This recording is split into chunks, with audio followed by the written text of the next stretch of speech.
Hi, everyone, and welcome back to Vital Skin Essentials. My name is Lorena, And I'm Emma. and today we are going to be discussing 3 aesthetic treatments that we would never do. ever. Well, maybe. We'll see. Sometimes Catch push 10 years later when we do it. Sometimes push comes to shove. And Yeah. It's hard to know how you'll feel in the future, but as of now, these are treatments that we would not do. And not necessarily we don't think they're good for anyone, but personally, we wouldn't want to do them, and we'll say why. There we go. Boom. That way it can cover us the next 10 years from now. She said she would never do it. So, do you want to go first? Okay. What did I say? The kerato. There it is. Keratopigmentation, which is where they change the color of your eye through medical grade pigmentation. And I've seen that done. For me, it's not worth it. I've always wanted colored eyes when I was a kid. I've always wanted contacts when I was a kid because I have look at these beady, dark shark eyes that I have. I mean, they look like shark eyes. They're black. They're not black. It would look strange if you had blue eyes. It would look weird. Oh, I've seen beautiful dark skinned girls with black hair who have bright aqua blue eyes and they look beautiful. Are you kidding? Or maybe that's fake. I don't know. But I've always wanted colored eyes. I've always wanted green or hazel, maybe not blue, but for sure I wanted colored eyes as a kid and I never could. I could never stick something in my eye. And so I think that's where that comes So as much as you want it, it's not worth the risk. As much as I want it, I wouldn't. It's not worth the risk. I don't even get I don't get lash lips either. Getting eyelash extensions, I hate it.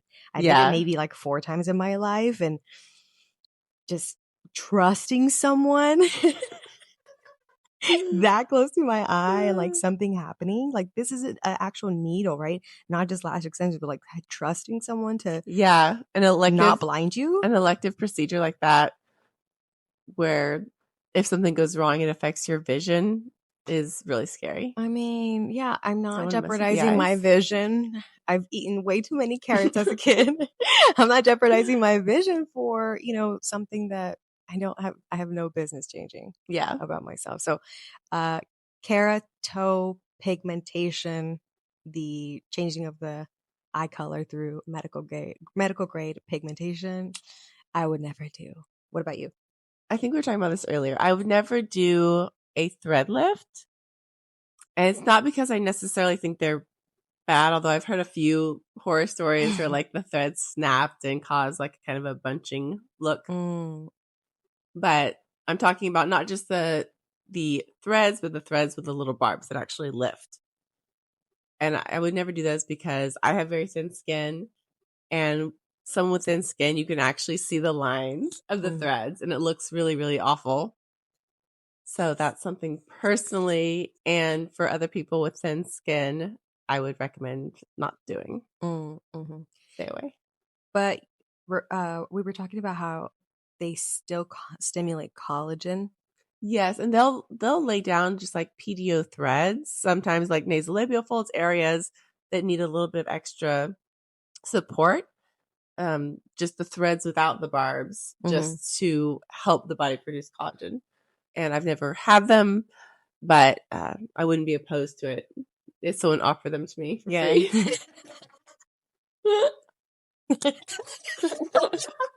No, yeah, that's pretty scary. I wouldn't want people to tell that I have, had some work done or something, unless, I don't know, unless it was something super obvious like lip fillers, which brings me to my next one. I would never do filler. Okay. Of any kind, anywhere? Of any kind, anywhere. Again, I don't need it, so it's hard to say it, but I've never been a fan. I've never been a fan of how it looks. I don't care how little, how much, because you're gonna have to keep doing. I'm very low maintenance, right? So it's something that you'll have to keep doing, like Botox and things like that. Now, I will say, I have said in the past, I'll never do Botox. Botox is not my thing. But that's also because I don't need it right now. I'd rather try everything that I can, like even face yoga, stuff like that, you know? Mhm. What's your next one? So kind of on that same category, I wouldn't do under eye filler. Oh, right. Yeah. So I'm not completely, well, yeah, I don't really like filler. I mean, it stays in the body too long. It can make people look weird. I think there's some cases where a little bit's okay, done really well. But under eye filler, I've just seen time and time again it not look good. Mm-hmm. Like it looked good at first, and then it causes like these kind of, I don't know, this area just like absorbs so much moisture anyways. So like the skin is so thin and just Right. Doesn't produce collagen. well, yeah, the under eye area just is, the skin's thin. It doesn't really support the filler, and it seems like it just like herniates out. Mm-hmm. And I've seen that Then you'd have to get on a multiple people. lower bluff, upper bluff. Yeah. to try and fix it or something. Yeah, I would get definitely I would get a lower bleph before I would get filler under my eyes if money wasn't an option. Right.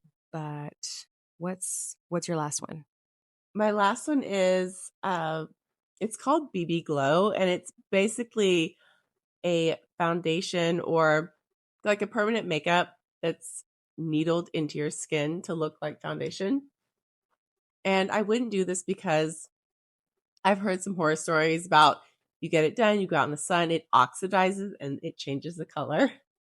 Or you decide to do a laser at some point and the laser sees dust, pigment everywhere and just burns you. I mean, I guess if you forget to tell the laser tech, like, hey, I did this BB Glow. Yeah. Or you don't try to get a laser, but you can't get a laser afterwards. Mm-hmm.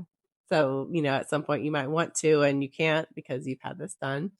I don't know exactly how long it lasts, but just the idea of, I would love to look like airbrushed all the time, but the idea of actually needling, like spending so much time on my skincare routine and like cleaning my pores and having like makeup needled into my skin is terrifying. Yeah. I imagine.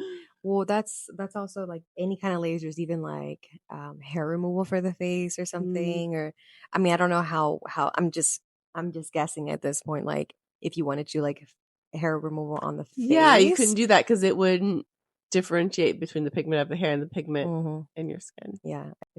I can't think of my third one. Let's see. Eye color, filler, facelift. Oh my god. Is that your third one? Facelift. Yes. My third one would be a facelift. I've joked about it in the past, how I would probably want to try it. Fast forward 40 years. Us coming out of surgery. Looking like we're in a strong win. Right. For a few weeks. No, it's just I've seen those before, those healing times. I mean, I get kind of now why you don't want to do the pheno peel, but you look scary. Mm-hmm. Do you remember that person that we met when we went to, was it New York? And she had her body worked on, like full body work done, and she was like, "Do you want to see?" I don't want to say her name, but that wasn't in New York. That wasn't in New York. Where was that? Florida. Yes. I forgot we went to Florida together. I thought it was New York both times. How could you forget? No, I thought it was New York both times. But I remember her telling us, what was it? The things that people don't talk about is the healing process and how you don't recognize yourself, and it becomes such a mental and emotional journey for you to look in the mirror and not recognize yourself and feel like you're this, like someone else is in your body or something. And so I'm glad that she told us that. Yeah. Because I remember that every time I think like, oh, well, like I don't like this about myself, or what would I change? And I was like, I don't need to be thinking about that, Yeah. Like maybe my knees. I want someone else's knees. I want non-dark knees or something. Yeah, it's interesting. I can kind of see that though, because like the only thing I have to compare it to is pregnancy. but it's kind of that way. Like, I'm sure not as extreme, Yeah. but it is that way a little bit because all of a sudden you're like, your body doesn't look like your body at all. And it's not just the stomach. It's like everything. It's like thighs, boobs, everything is like a different than it was before. Yeah. And it happens so fast that you do kind of have this like weird, like almost like out of body, like I'm just here and this is like this vessel, but it's not my body feeling. And that's why I think a lot of people say like getting my body back. I think that's like a common, I think with weight loss surgery too, people have to do a lot of counseling first because they can have this kind of like weird, reverse dysmorphia. Yeah. Like, I guess just like body dysmorphia, I guess would be the better word. But yeah, it's very strange. Any change that's quick, it's like our brain can't process it. Well, I mean, I was already traumatized when my sister sent some old photos of us like in the family group chat where I'm 130 pounds. I was just so young. My face looks so it looks undone. Okay. Do you know what I mean? Like that's not my face yet, and it's turning into the face that I am it's today. Mid-morph. Yeah. So that's perfect. So like, and I'll show you those pictures so you know what I'm talking about because I look so young, but I still feel like I'm that person. Like I still feel like that's how I look like. You didn't realize you looked so different. But I didn't realize, yeah. I mean, it could be that my brows were thin. My mom used to take me to the nail salon and do my brows. So you know that story. And they left me with super thin brows, but I don't know, like my face, I don't know, like my face filled in or because it's not like I have wrinkles, you know? I don't. Yeah. It's but not there's something that. like, there is something about like, if you're looking at a face and you're like, oh, I think a young face is this and this and this, and this person can have all those things, but you can just tell they're older. And there's just something, I don't know what it is, but usually you can just tell if someone's older, or you can tell if they're younger. There's definite like things you can look for, but sometimes it's not anything specific. It's just an overall maturity look. And I feel like with teens to early 20s, you can just, even if they have like, they've been in the sun and they have like some actual wrinkles, you can just tell they're young. You can just tell. And I don't know what it is. When I looked at that photo, I was like, I look so young. Yeah. I look, and I don't want to say innocent because it's not. It might be something more in like the demeanor of the person that you can, I don't know. I'll show you a picture so you know what I'm talking about. But yeah, again, we'll see in 10, 40 years about these, but a facelift is not something that I am thinking about anymore currently. It just seems like a lot of work. And then, but again, I'd rather do things that will stimulate collagen, like, what was the like microneedling, but it was non-ablative laser, but there was just something else. Clear and brilliant. Sculptra, like a biostimulating injection. I would try those before facelift, because facelift is like for the people, I guess in my opinion, it would be for when I didn't do anything at all to try and prevent anything, and then but I was like, let me go ahead and start fresh. Like I finally have the money, let's do it. Boom, but now I'll take care of my skin, or now I'll start a routine and things like that. So I think for me, that would probably be like, okay, quick refresh, let's do it. But then you have to think about the whole body, and then your face is not going to match your body, because if you didn't take care of your face, you didn't take care of your body. Well, people can take care of their body and their skin and just have that sagging that around the jaw that's just, I mean, you know, I'm white. White people age a lot faster. They just do. Her words, not mine. And so, you know, there's people with like my like thin skin, like I could do everything right. At some point, if I want to have a tight jawline, I'm going to have to do surgery. And I'm not saying I will do surgery, but if I wanted to keep up that appearance, like I don't think there's anything I could do to prevent it up to a certain point. Up to a certain point, skin type, yeah. Yeah. And bone loss happens, and like there's lots of factors. Super. So, would you get it? I probably wouldn't, because a serious elective surgery is scary to me. Like, I would probably say I would do it, but when it really came down to it, I probably wouldn't. Well, I don't know if I mean, I'll tell you who it was who I think you may remember, but some people just need to not almost make it off the table after so many procedures. You never know. Going under anesthesia and getting surgery, you never know what could happen. That's the scary part. That's it's like the open scary water. part. Yeah. And then, like, if it's to save my life, that's one thing. But if it's like just because I want to look better, I would just like, I'd feel so stupid if I like died. My kids would have to be like, "Oh yeah, she tried Mom to get a just wanted to look BBL. younger and she died. She wanted a BBL. No, she's not here for us. Like, that's selfish. Yeah, she wanted a That's BBL. selfish, lady." No, I get it. Although I feel like I've heard like news stories where people. Oh, I remember who it was. I don't remember his name, but it was like a famous comedian or up and coming comedian or something where his wife at the time probably went to go get a BBL. And I think she had or mommy makeover or something because I think she just had a baby or they have had a few kids together and she just didn't make it off the table. Yeah. So she left behind like very small children. Yeah. See, that's just, yeah.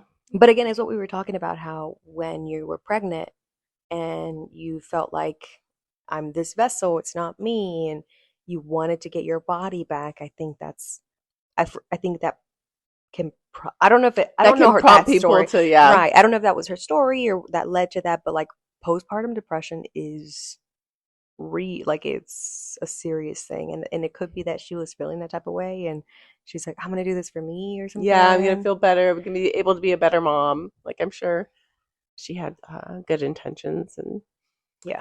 but Yeah, yeah, it's scary because you don't know. Yeah, that's what's so scary, because yeah, you don't know. And like, so if I didn't have kids, and had tons of money, my answer might be different. I'd be like, oh yeah, sure, I definitely would. Recently opened up a IUL, and so it's like a life insurance thing. So it'll be like, now I can save up for that, and other surgeries. But I've never actually had an elective surgery or surgeries. Period. Like the only thing that I've had is that little. I don't know if you can see it. Mm-mm. It A little was. I something had a removed? gas. I had a Oh, gash. I see. Yeah, I do see it. Very Yeah. faint. Yeah, very faint. It was a gash right here from a metal thing that hit me on the forehead. I thought you were laughing. Coughing. I was like, ouch. The timing was perfect. It wasn't funny at the time, but the doctor was like, "Oh, we can just put like skin glue," and I was like, "I've never had skin glue before instead of stitches." But yeah, it's like very faint. Yeah. But my hairline hides it a little bit, and so she wanted one of the students to do it, and I'm like, "No, like." I'm You're sorry. Like, this is on my face. But not today. Like if I had a cut on my arm, like I do it, just Yeah. not my face.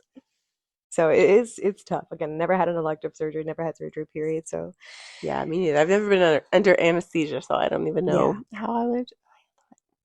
exactly. Again, we'll see in 10, 30, 40 years. We'll see. That is all for me. No, all of my 3 never will I evers. Yes, me too. I guess the only one I didn't mention that I thought about mentioning was a pheno peel. Oh yeah. I'm not completely against it. It's just like such a long recovery. I don't see myself doing it, but I love looking at the before and after pictures. And if I had like pitted acne scars or something like that, I would definitely do it. Okay. Mm-hmm. Okay.